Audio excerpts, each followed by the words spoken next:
once in a while. That's one thing that, we don't have a lot of control over is like, I get frequently, and, because I am in that age range. My age range is 35 to 50, but when it comes to like TV. Such a big window. Yeah, I know. That was one of my agent's suggestion, which I was cool. I've been doing it now for like 4 or 5 years, but, one thing I've noticed is like, I do get a lot of stuff for early 50s or 50s, can portray 50s, and put some this is shampoo in I your don't hair, dye make it my white. hair. Like this is my hair color. Like I have some silvers in there, but not like a whole lot, right? So, and I'm not in a rush to get more gray or silvery, but like sometimes I'm like, man, if I just had more gray silvers in their hair, like that would make me look more more TV 50s, or you know what I mean? So yeah. One of the indie films that I did, they had a guy who he is like 55, 60, but his hair is still brown like yours. And Is his face a little more weathered?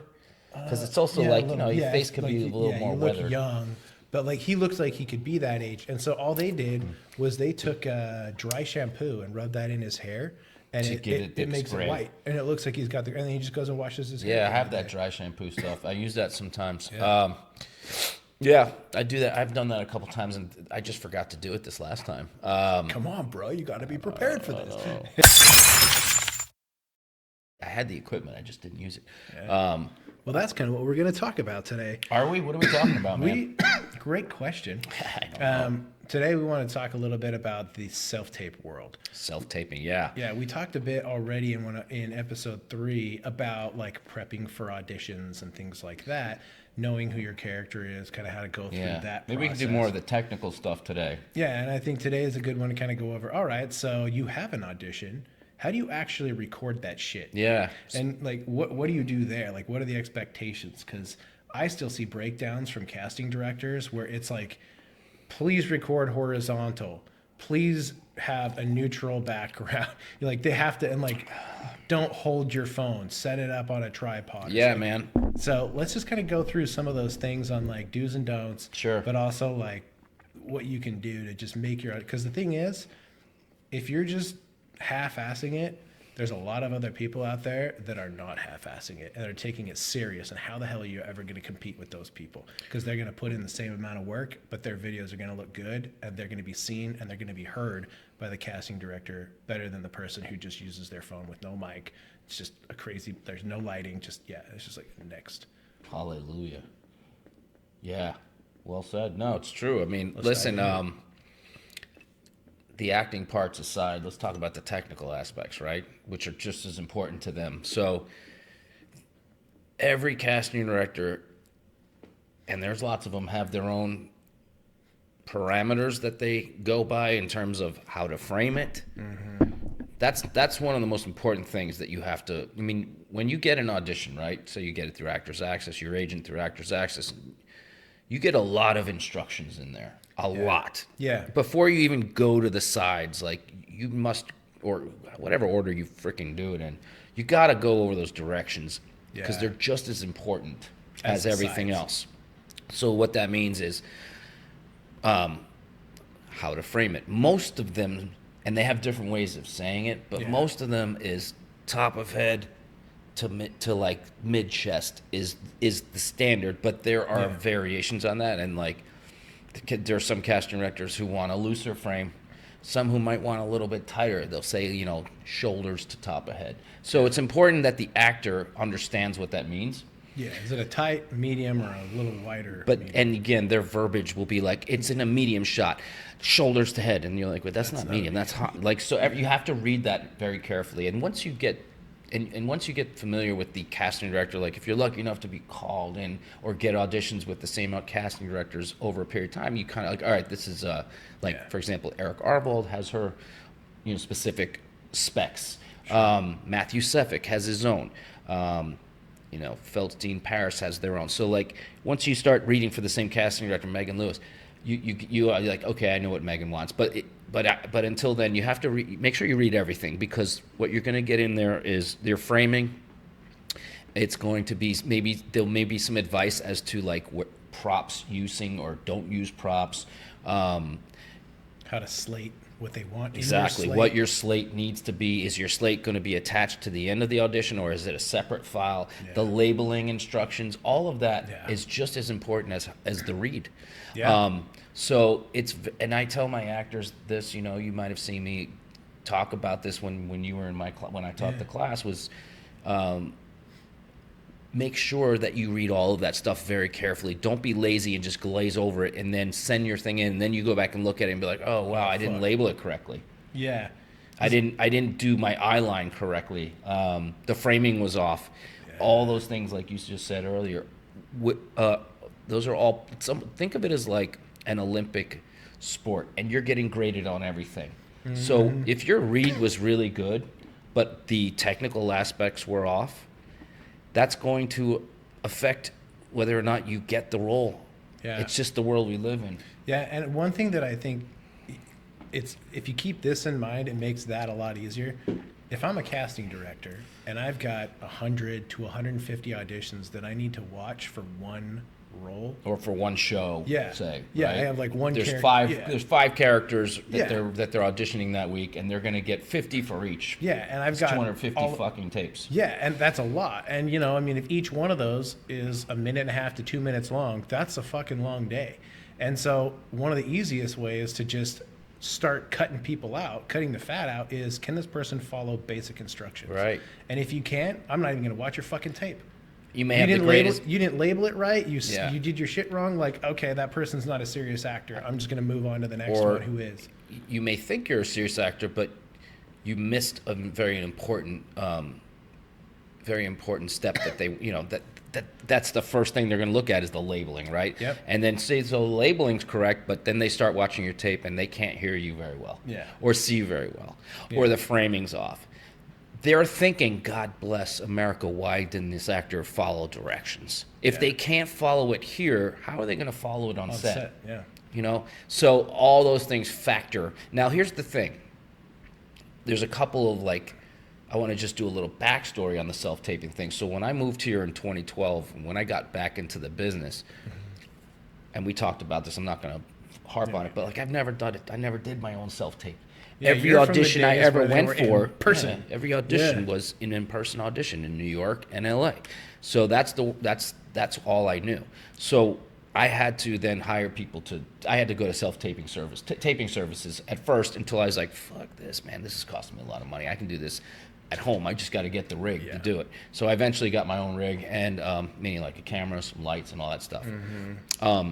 We can talk about that setup in a minute, Yeah, and you don't have to spend a whole lot of money, but you do have to invest in that at some point. And now, here's the thing. Self-taping, when I moved here, like I said, 2012, and started, got an agent and started reading for stuff again, it wasn't the same. It wasn't in New York, you didn't really have to know how to self-tape. It wasn't in LA, you really knew how to self-tape. But now, after COVID, because of COVID, most auditions everywhere are self-taped. So if you're an actor in LA, actors in LA now have had to learn over the last few years how to self-tape. They didn't know how either. New York actors didn't know how either. And I've seen some self-tapes from some actors over the years in New York and LA. I'm like, man, they don't know what the hell they're doing yet. But I'm sure they've learned over the years, because now most of them are still self-taped. So pretty much every first round of auditions is going to be a self-tape now. Callbacks and chemistry reads, they might be. They may do that. Commercials, you're gonna do.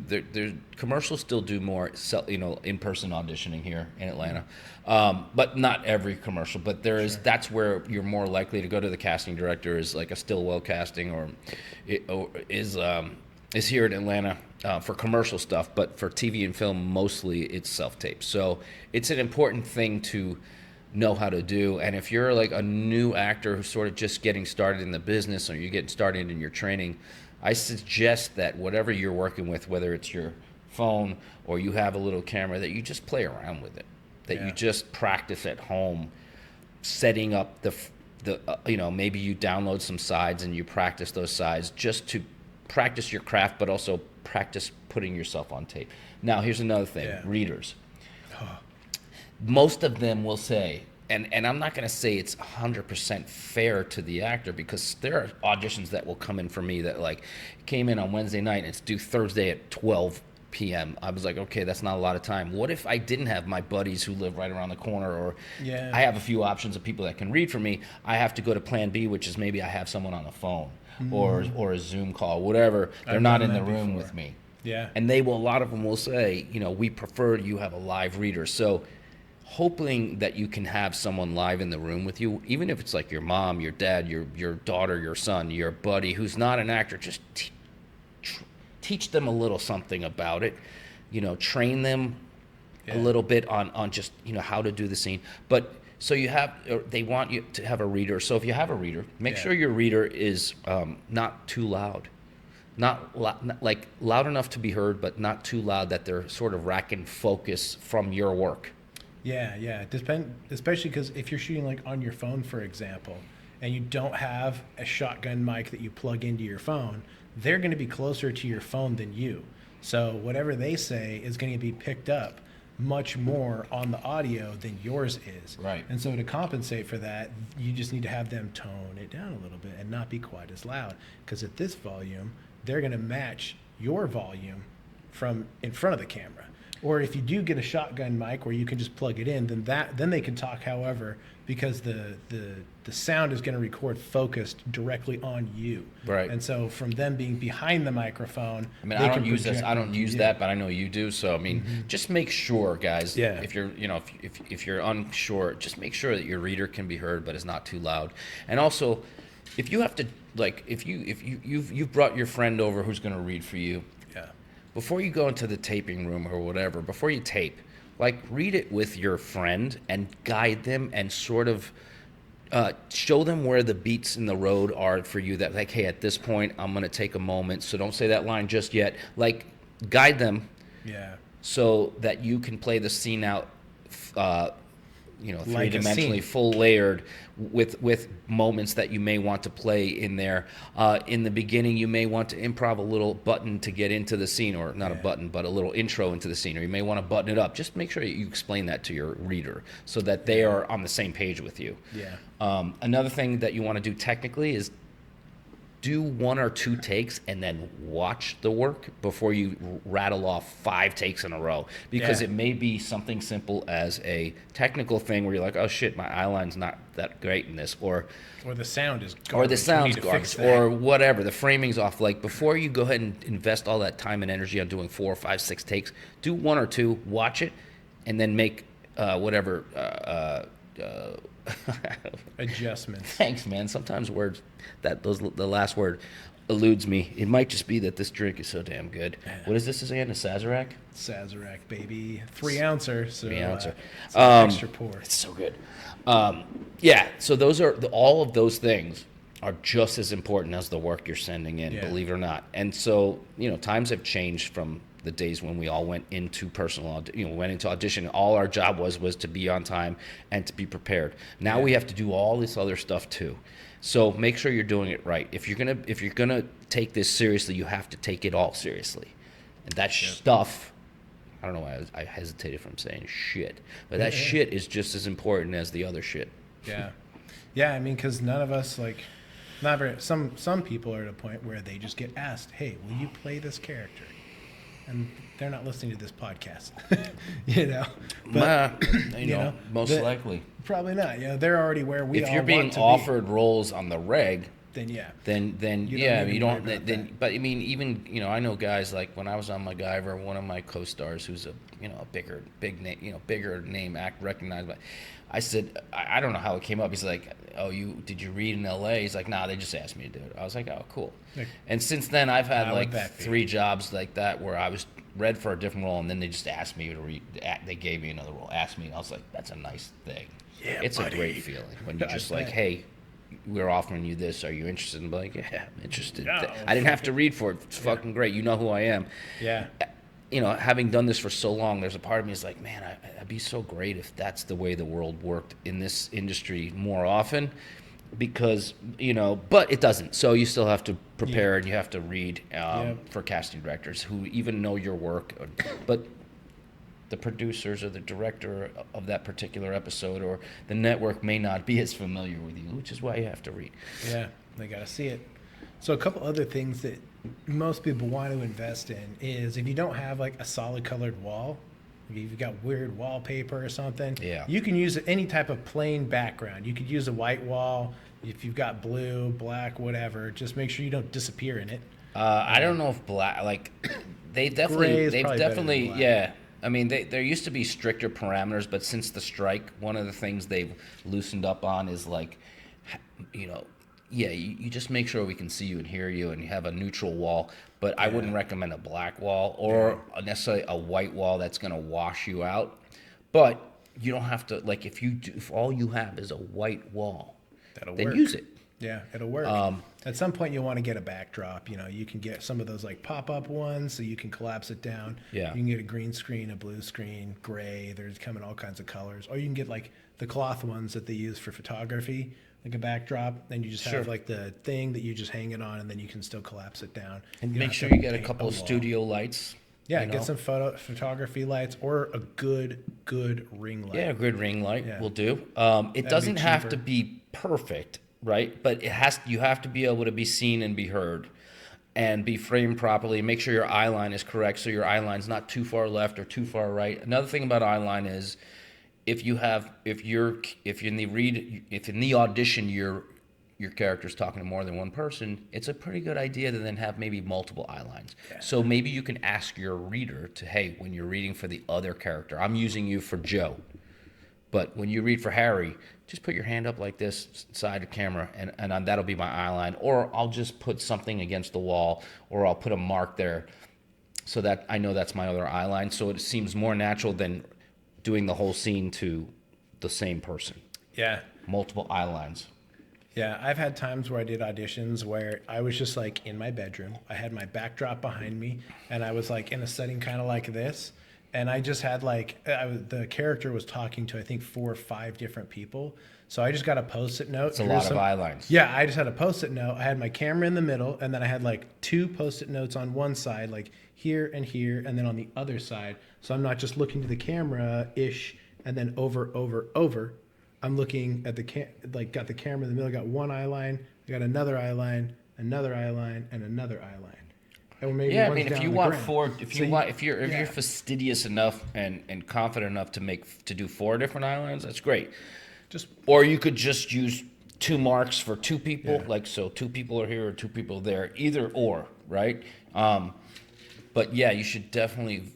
I recommend that you have more than one eye line if you're got more than dealing one with more person. than just one person, Yeah. just to make it more natural and realistic for yourself. yeah. You know, Because if you think about it, like we've been watching True Detective a lot, and so we're on the Yeah. first season right now. And oh, you're on your We're on the first first season. season, yeah. That's. I mean, I've seen them all, and is that the best one?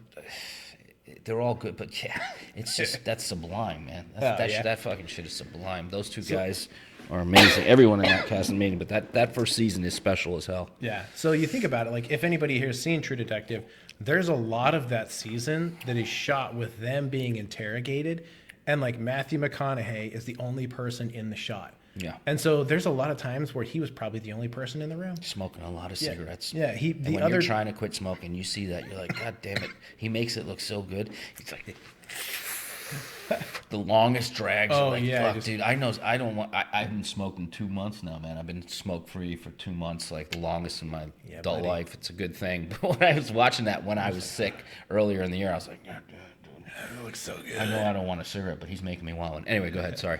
But I was thinking about, that's one thing like I was thinking about, it's like I bet when they were filming some of those interrogation scenes, like the other 2 actors that are the ones interrogating them probably weren't even on set that day.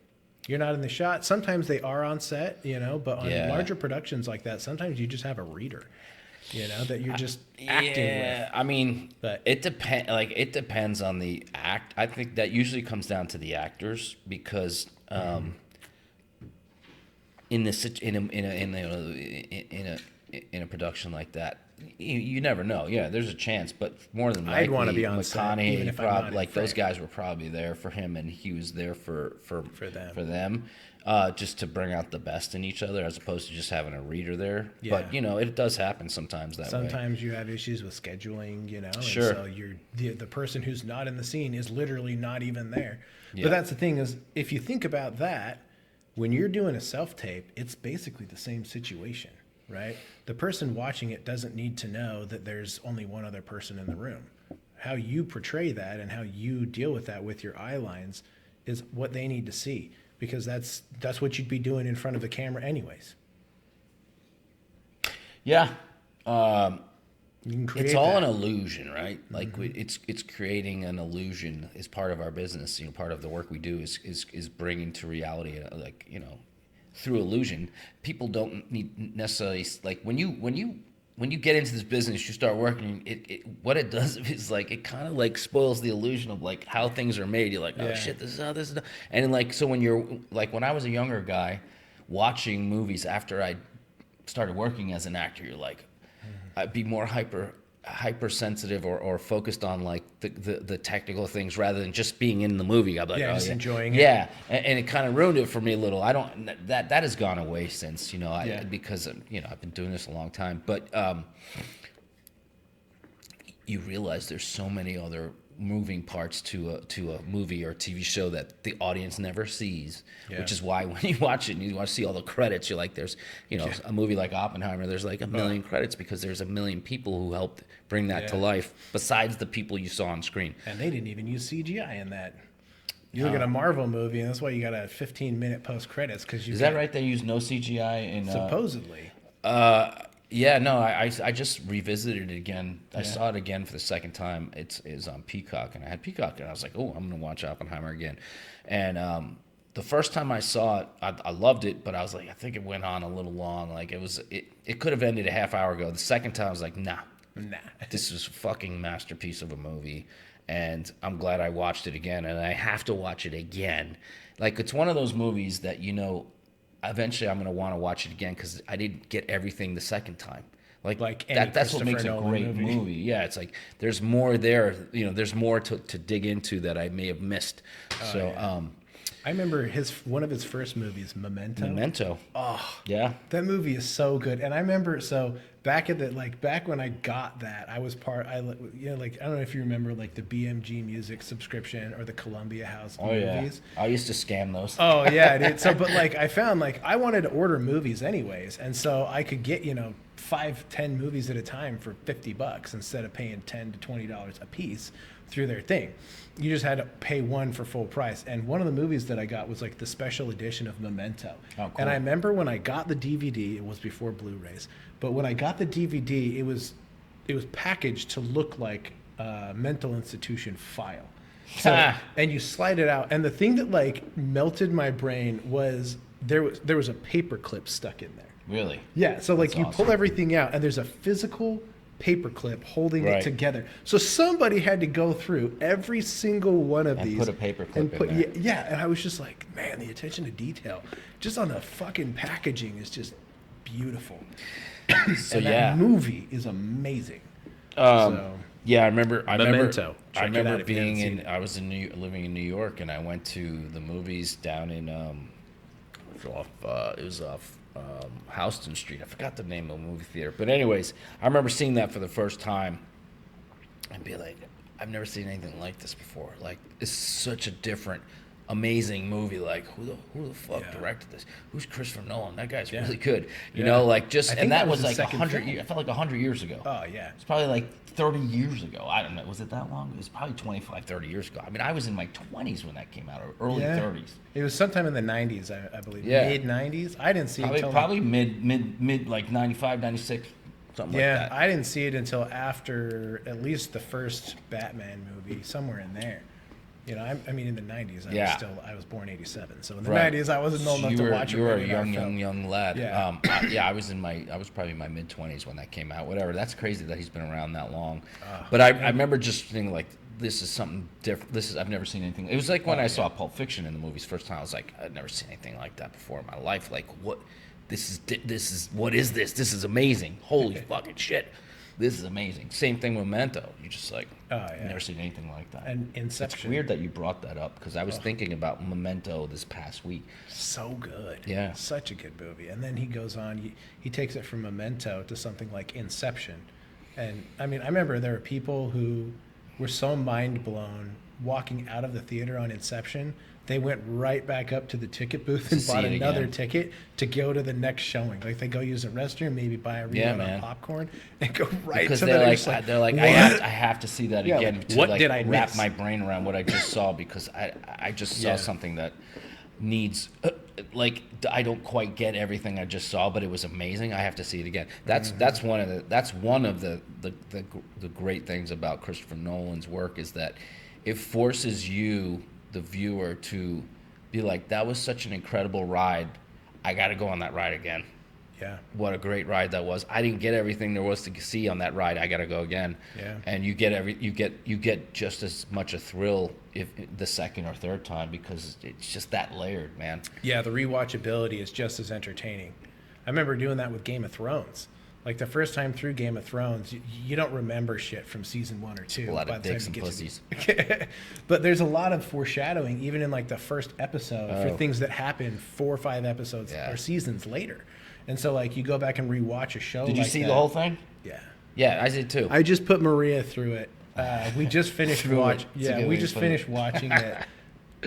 We started Did she watching. like it? She liked it. It's just that last season was. I mean, I like the last 2 seasons, because all of the watching 7 of was good. 5 seasons to get to like finally we're getting some battle shit. Like, let's get it on, because you Yeah. really like. I love the show, but there were times I was like, Dragging. come on, man, just fucking speed it up. Let's just get to like the White Wall. You know, come on, give me a Yeah. little something more.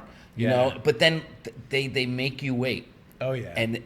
But I felt like the payoff was pretty good. You know, a lot of people were upset with the finale of it. I thought, I was like, bro, I this look is at the entertaining ratings as on that. fuck, man. You look at the ratings on the last episode, and like the last season, the ratings were not great. I enjoyed the I seventh give a shit season, what the ratings where were. it all starts to focus. But yeah. Anyways, but that's the thing, is like being able to see things and try and create things and hopefully be part of productions like that where people want to rewatch them, because the performances were true and believable and grounded in realism, but then also the storyline and everything, so much attention to detail. That's the thing. That's the thing you said, like attention to detail. I remember, like, that to me is important too, as like an audience member. Like I'll use the first Star Wars as an example. Like the first one, before he tweaked it years later. Like Yeah. I just remember as a young kid being like the amount of the attention to detail in this movie is like, it's crazy, man. How much they spend on the little details, like even just the Millennium Falcon, or just every scene. Like you're like, they thought of everything. Like, and he might not have been satisfied with it because the technology wasn't there up to like what he thought it could be. That's his deal. That's God bless him. It's his show. But like, I remember just being impressed by like, the detail is what it's about. Like whatever you're doing, it's like if you got to pay attention to the details. And Yeah. Lucas is the first one that made me aware of that. And then other great filmmakers like we're talking about, or great shows or great movies, like Nolan and the attention to detail. I appreciate that so much. I Yeah. really do. Yep, I love it. That's one of the reasons I loved the Infinity Saga with Marvel. Like every movie has some kind of nugget hidden in there, and it's just like, oh man. And like I remember, there's not anything in the scripts that necessarily imply that. What really brings that kind of stuff together is the people in the production. You have set decorators and set designers and everybody that's involved in the whole process. Each person has something that they're working on to make sure that everything is great. You got people with lighting, you've got people with the boom to make sure you can be heard, or the lights, you look good, makeup, wardrobe. I think Jon Favreau everyone. like laid the foundation down with Iron Man. Like this is the level of expectation of what because that was such a great fucking first. The perfect movie. installment to begin off of. Perfect launching. Yeah, point. that he set the bar really high. So whoever followed, like they had to follow that, Yep. And they, for the most part, did a pretty good job of doing that. I know you're more invested in the Marvel world than I am, but I loved the not the X-Men. The X-Men was cool, but no, I loved I like those movies with all the main characters like the Hulk and Iron Man. What are we talking about? The Avengers. Like all the Avengers stuff was great. I remember seeing Infinity War before COVID, like in a packed movie theater, so packed that like I I don't even think. I don't know if I had like a ticket for that. I think I just walked in at this one movie theater, and I sat down, and I was like, no one's gonna. And this for sure enough, these people were like, yo, that's my seat. Assigned seat. I was like, oh yeah, sorry. And I ended up, I don't know. I may have just bought a ticket and just came back in, but like I just remember the theater like was packed, and the energy was visceral. Like it was awesome, and like that final battle scene was freaking awesome. And it was about the same time that Game of Thrones finale came on, and I remember thinking like the Avengers Endgame finale, like that final battle was better than Game of Thrones final battle. Although Game of Thrones was pretty good too. I don't know. Game of Thrones didn't have $200 million or whatever it was. No, for it that didn't. one. They had that for the whole season. Right. It still was pretty good. Yeah, it's still pretty good, but yeah. Like I dig great battle scenes in movies, not just that have a story built into it, not just for battle's sake. Like the first one that was really to me amazing was Braveheart. Like Braveheart set a bar for like what battle scenes should be like in movies. That I was like, holy shit, dude! Like, you know, I remember when that came out in the mid '90s or whatever, and seeing that in the movie theater probably a couple times and being like, these are the greatest battle scenes I've ever seen. And then Gladiator came along a few years later, and Gladiator was a great movie. I loved it. The battle scenes were good. I think they were quite up to Braveheart's, but they were really good. And if you've ever seen, I know we're segueing all over the fucking place, but if you've ever seen Mel Gibson's what's the one that takes place? Apocalypto, yeah. Wow, man. Dude, he's a master fucking filmmaker. Whatever you think of him, man, like I'm half Jewish. I know he said some bad shit about Jews. Like he's fucked up in some ways, but I love Mel Gibson in other ways because, you know, people are people and they say stupid shit, but he's an amazing filmmaker. Yeah. He actually, most of the actors in that weren't actors. They're just Native Americans that he taught how to act in front of it. Yeah. Like, some of them were actors. Some were, but a lot of them weren't. Yeah, I remember seeing some of the behind-the-scenes stuff where he's talking to this guy with a translator, because some of them didn't even speak English. Right. And they're like, I don't know what that would be like. And he's like, well, what would it be like if something like a similar parallel? And the guy started to get mad, and he's like, go, you know? And so, like, it worked. Roll, you know? So, like, can you imagine, like, how long that would take to shoot a film like that, where you had to get not every actor, but 90% of your actors, you had to get them to that spot. Yeah. He must have been really good at it. So probably didn't need too many takes if he could just find a way to trigger them to what they needed to be at, and then just go. Yeah. Yeah, I mean, I would love to work in a Mel Gibson film just to see how he directs, how he works.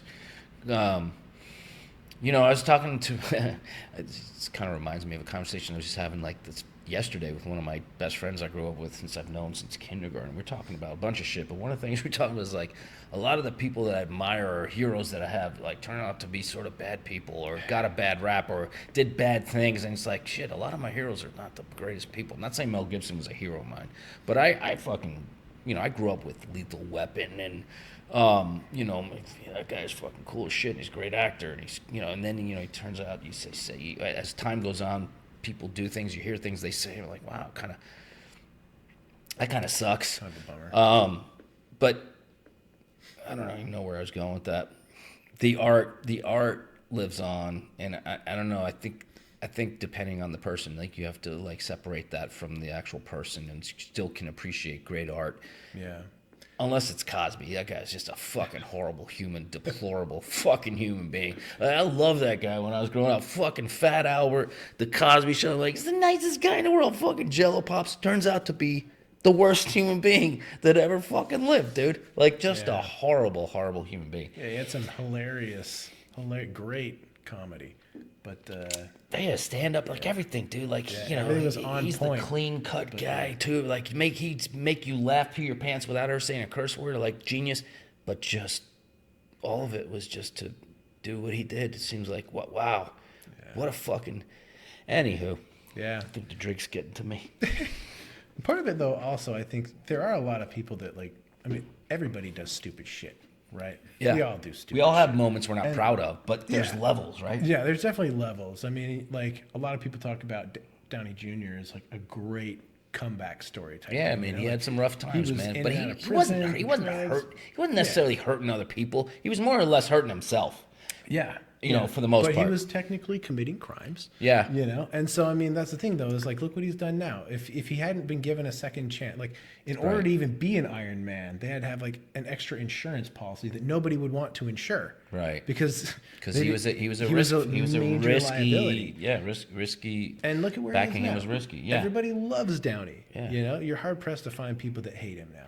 And so that's the thing is I don't know if anybody hated him, but they were just like, this guy's what a great talent he was, and what a disappointment he turned out to be at that point, you know. And he's like time and again, but yeah, like second chances, like imagine if that had just ended there. yeah, that would be sad for a lot of people A Scanner because Darkly his was the talent last is so movie that he did. immense. Yeah. You know, like him or not, like, and I love him as an actor. I don't know him as a person, but I mean, he's a tremendous talent, man. Tremendous talent. And so we need to chill out a little bit on certain things.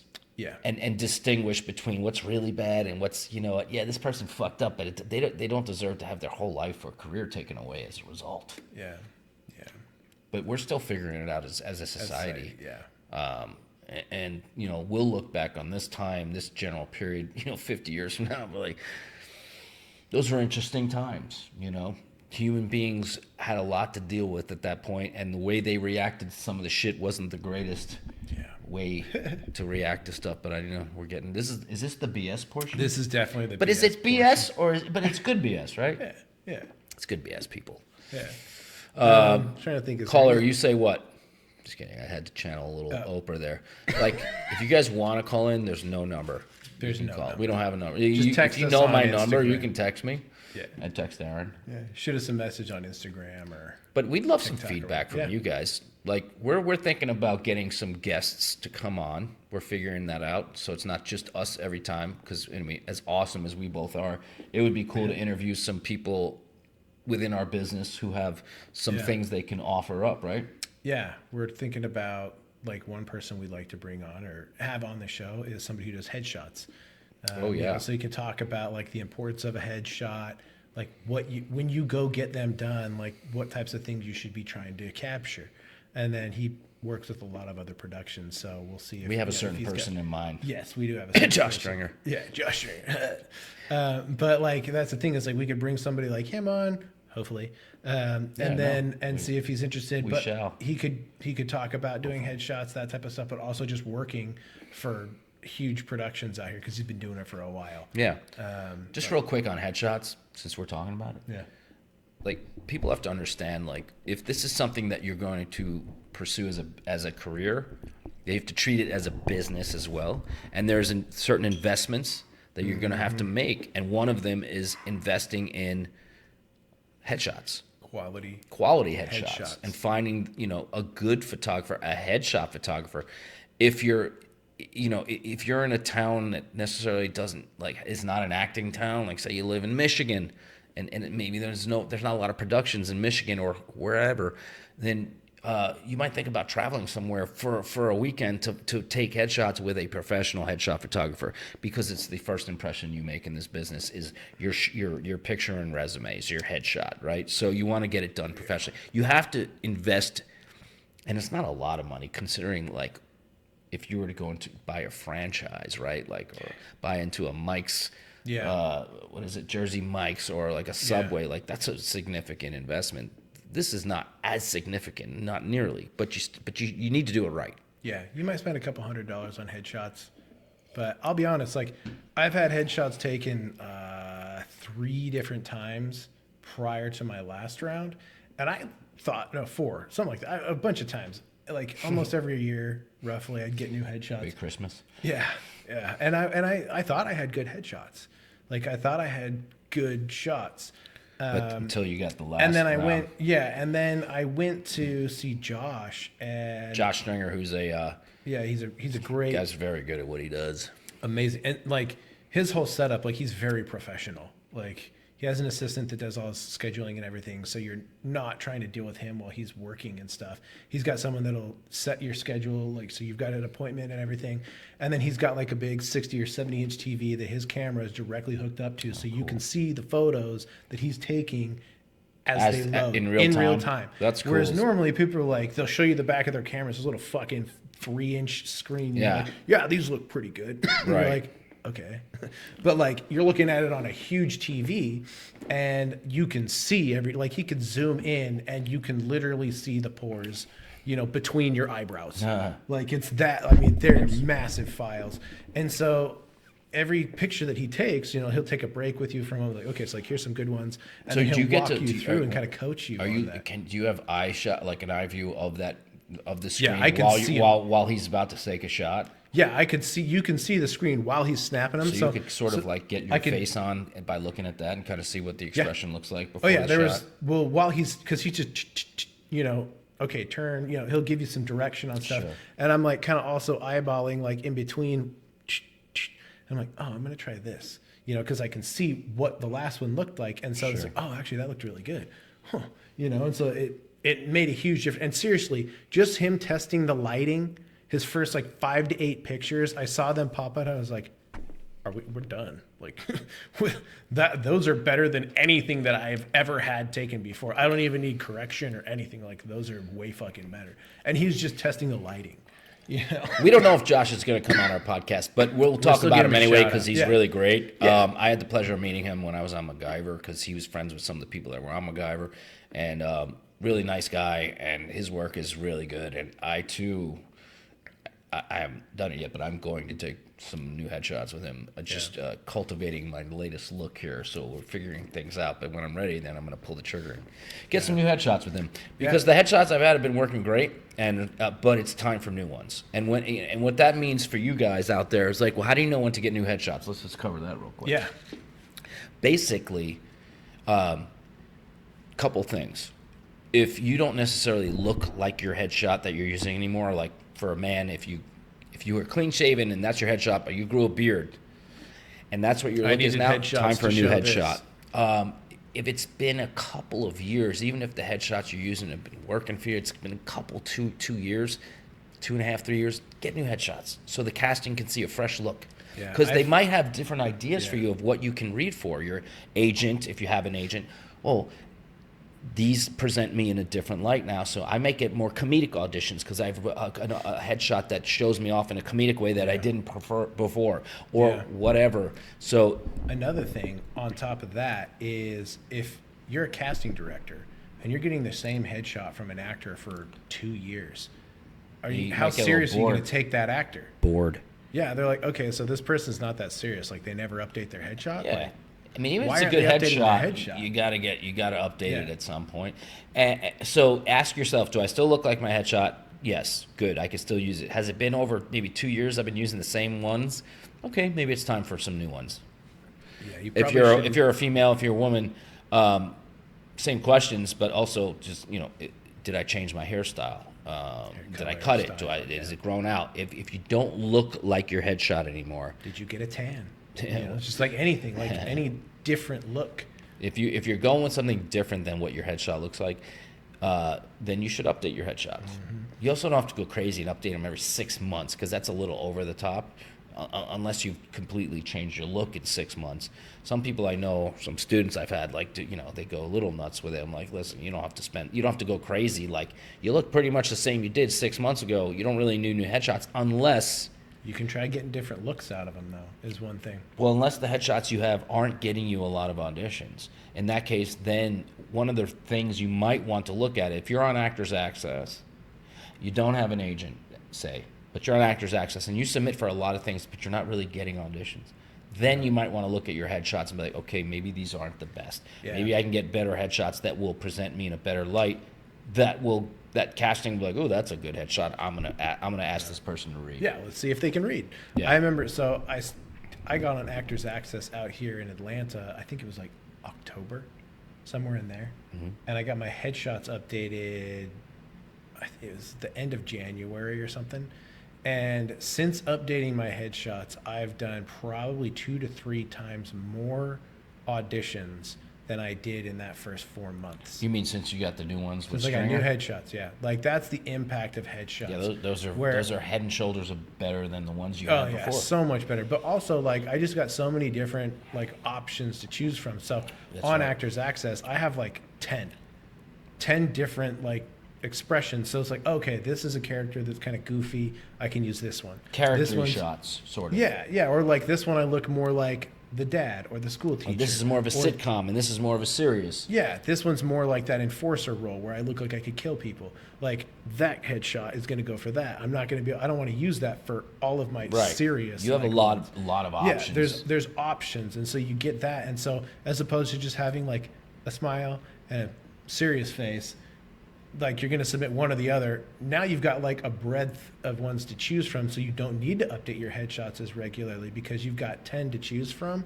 depending on what the role actually is. As long as you're staying with that look that you have as long in as you those look headshots. like it, if you were to shave all your facial hair off, right, in I a want to whim, update that. But all your headshots have the beard, well then I it's need going new to be time headshots. to get some headshots if you're going to stay with that look. So, but yeah, absolutely. Yeah. Well, also, like, if I just shaved my beard, even if I was planning on growing it back, I'd need new headshots. It's going to take me like 3 months to get there.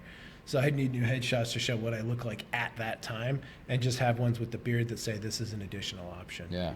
I mean, guys can go to a headshot photographer with facial hair or a beard. Take some shots with that, shave it off, Take new ones. and have two different looks.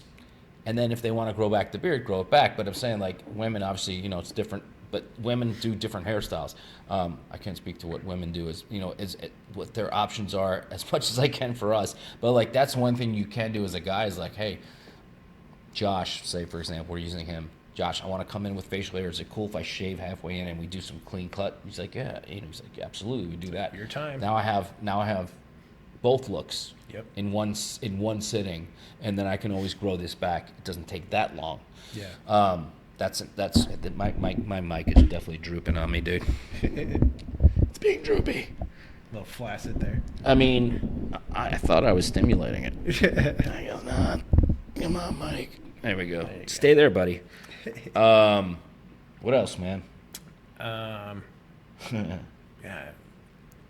There's nothing else to really go over on self-taping. I think we beat that pretty good. Yeah, I mean, I think self-taping is we've covered it in other podcasts from the acting standpoint, and this one more from the technical standpoint. Yeah. It's just don't be lazy, man, because like Aaron was saying earlier, there's other actors out there who are gonna go the extra mile every time because this is what they want more than anything. So, and that's the way I operate. It's like.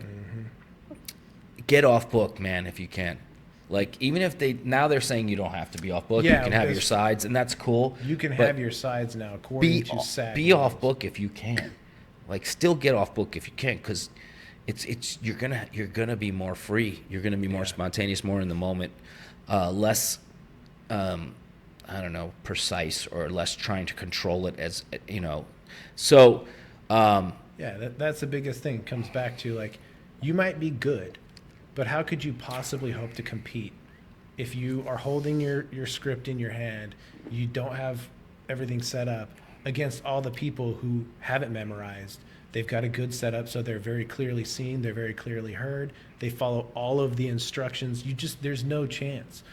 There's no chance that you're going to be able to compete with that seriously. So until you take it serious from the business side, like, no, this is my job, this is what I do, I'm going to make sure that everything is on point. Like, I mean, yeah, it's just an acting exercise. I mean, going back to, like, talking about, my life before moving here, audition-wise, was, you go to the casting director. Like, most times, they didn't give a shit whether you had the script in your hand in the first read. Like, most actors did. Because a lot of times we got it just the day before. Yeah. And it's like, it was cool, But I've come a long way since then. And one of the things that living here and self-taping has sort of instilled in me is, like, being off book is always better for me than not being off book. Oh, yeah. So take that advice, guys, and, like, take the extra time if you really want to do this to understand, like, there's an art side of this and there's a business side. And on the business side, you got to understand you're competing against a bunch of other people who are just as good, if not better than you, who are working just as hard, if not harder than you. So if you want to stand out, then you need to outwork other people to give yourself a shot. Mm-hmm. So outwork them, man. And if you don't want to outwork them, then this is not for you. And that's okay. Yeah. It's not for everybody. I always say that. It's not for everybody, man. Although everybody thinks it's for them, it's not. and that's okay. I was talking to Maria about that earlier today, and like how from because I got into acting 5, 6 years ago, and I remember, in my 20s, I would think a lot like, man, I could do that. Like I should do that. I've always wanted to. Yeah. And like in my mind, it was okay. I just need to learn lines and then get in front of a camera and bring them to life. Sure. And it's like, okay, yeah, like that's just barely scratching the surface of what actually that means. Like, yes, you got to learn your lines, but that bringing it to life part, a lot like as a beginning actor or as a non-actor, generally don't really understand what that means. Right.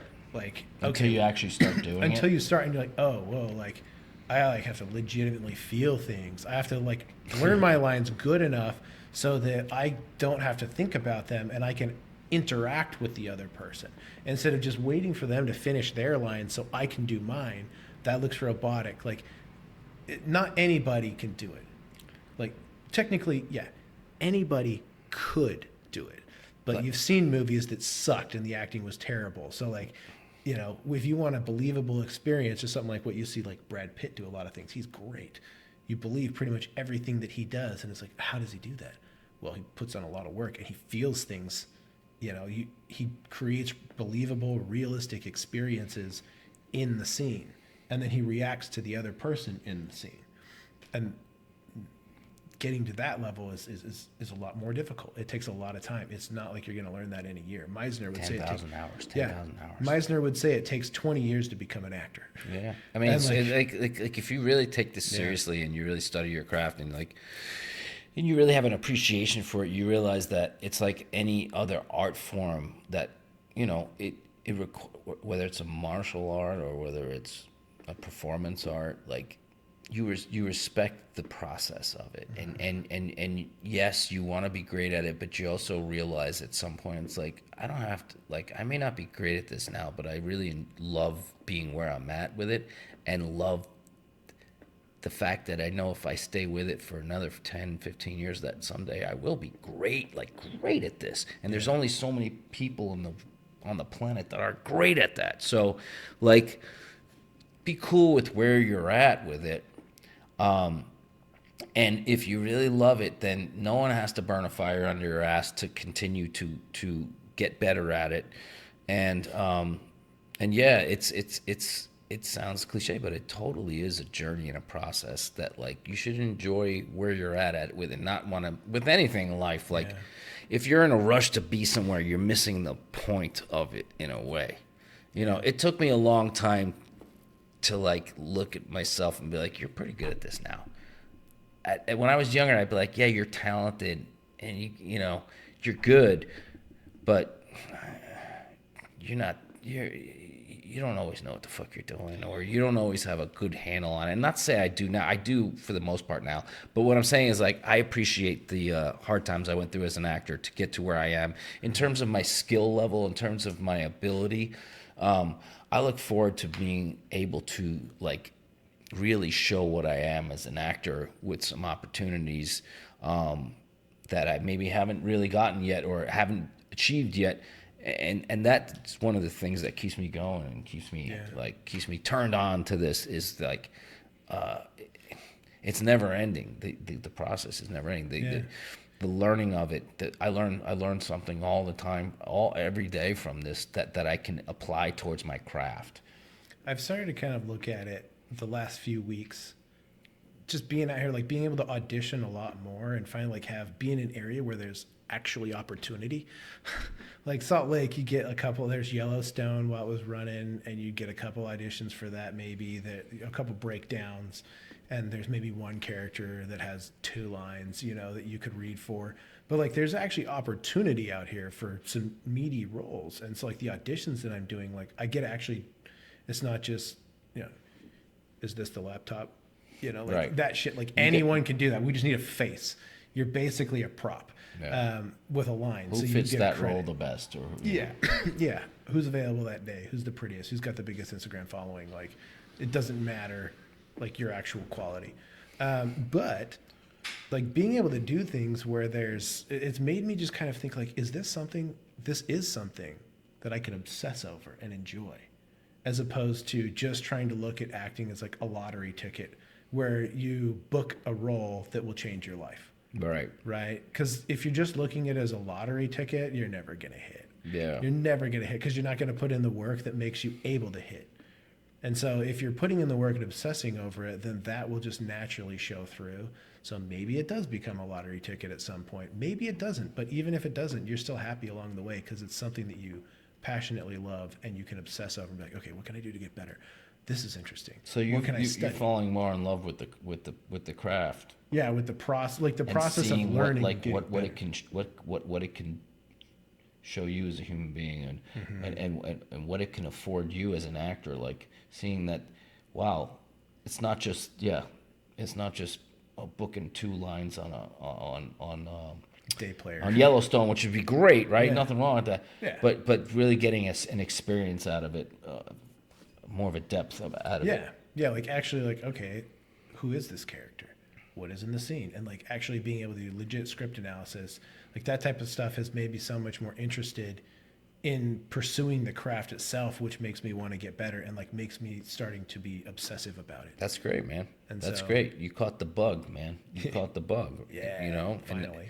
And a lot of people that get into this don't understand. Like they, you know, some already have the bug, but a lot don't, and they don't understand like what it really is about, or what really the sacrifices you have to make, and you know. So that's cool to hear you say that, man. That's cool to hear you say that. I'm glad that Thanks. I'm glad you've had that realization. Yeah, it's been fun because then like I see the auditions. I should have that, been a fucking lawyer. the auditions that we're working. I feel a lot better like with the material that I'm sending in to casting directors. Like, man, yeah, I think I did really good on that one. That felt really good. That felt natural. That felt calm. Even if you didn't book it, Yeah. you still can Yeah. hold your head high because you know What I you're can starting to control. understand is like what you can control, you controlled, and what you sent in was good. You feel proud about that. Like that's where you need to get as an actor. It's like I don't have control over me getting cast unless I have a hand in there, which most times we don't. So the fact that you're saying that's a good thing, man. Yeah. Good. I think we did our job here today. Yeah, I think so. Peace. Till the Peace. next time. Good stuff.